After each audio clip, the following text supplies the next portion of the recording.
இந்த சீசனில் அதிகமாக கிடைக்கக்கூடிய கிர்னி பழத்தை வச்சு சில்லுன்னு ஒரு பால் சர்பத்தாக செய்ய போகிறோம். சரி வாங்க அதை செய்யலாம். ஃபஸ்ட்டு நம்ம ஜவ்வரிசியை தண்ணியில் ஊற வச்சுக்கலாம். இதை நாங்கள் எங்கள் அத்தை வீட்டில் செஞ்சு பார்த்தோம். டேஸ்ட்டு சூப்பராக இருந்துச்சு. அதனால தான் நானும் வீட்டுக்கு ட்ரை பண்ணேன். அடுத்து சியா சீட்ஸ் கொஞ்சம் போட்டு அதையுமே ஊற வச்சுக்கலாம். இது ஊறட்டும். இது ஓரமாக எடுத்து வச்சிடலாம். அடுத்து 1/2 லிட்ரு பாலை காய்ச்சிக்கலாம்.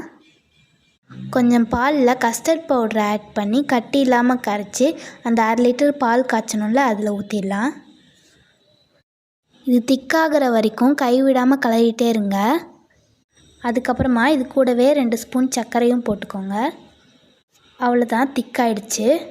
இது கிர்னி பழம் பால் சர்பத்துங்கிறதுனால கிர்னி பழம் அதிகமாக இருக்கணும்னு அவசியம் கிடையாது. 1 போட்டாலே போதும்னு நினைக்கிறேன். ஏன்னா இதுவே எங்களுக்கு 4 பேர் குடிக்கிற அளவுக்கு வந்துச்சு. பால் தான் கொஞ்சம் நிறைய இருக்கணும். அதுக்கப்புறம் கிர்னி பழத்தை ஜூஸ் மாதிரி போட்டு எடுத்துக்கலாம். அவ்வளோதாங்க, அடித்து எடுத்தாச்சு.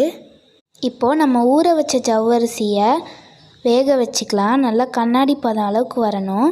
இப்போ அதை வடிச்சிக்கலாம் தண்ணி இல்லாமல். இதை கிர்னி பழம் நம்ம அரைச்சி வச்சுருக்கோம்ல ஜூஸ் அதில் ஆட் பண்ணிக்கலாம். இது கூடவே நம்ம கஸ்டர்ட் பவுட்ரு போட்ட பாலையும் ஆட் பண்ணிக்கலாம். இது கூடவே நம்ம ஊற வச்ச பாதாம் பீஸையும் ஆட் பண்ணிக்கலாம். இது நான் சொல்ல மறந்துட்டேன். அதுக்கப்புறம் நம்ம ஊற வச்ச சியா சீட்ஸையும் ஆட் பண்ணிக்கலாம். அவ்வளோதாங்க, நல்லா மிக்ஸ் பண்ணுங்கள். இப்போது இதை கொஞ்ச நேரம் ஃப்ரீசரில் வச்சு எடுத்துக்கோங்க. இல்லைனா ஐஸ் க்யூப்ஸ் போட்டுக்கோங்க. என்னடா இது ஏதோ கட்டியாக இருக்குன்னு பார்க்காதீங்க, அது பாதாம் பிசின் தான். நீங்கள் அதை ஸ்மாஷ் பண்ணி விட்டுக்கோங்க அந்த மாதிரி இருந்துச்சுன்னா. இது கூடவே கண்டென்ஸ்டு மில்க்கும் ஆட் பண்ணிக்கோங்க. இது ஊற்றுனீங்கன்னா டேஸ்ட்டாகவும் இருக்கும், திக்காகவும் இருக்கும்.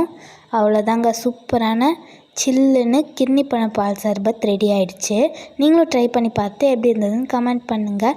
அப்படியே நம்ம சேனலை சப்ஸ்கிரைப் பண்ணிக்கோங்க.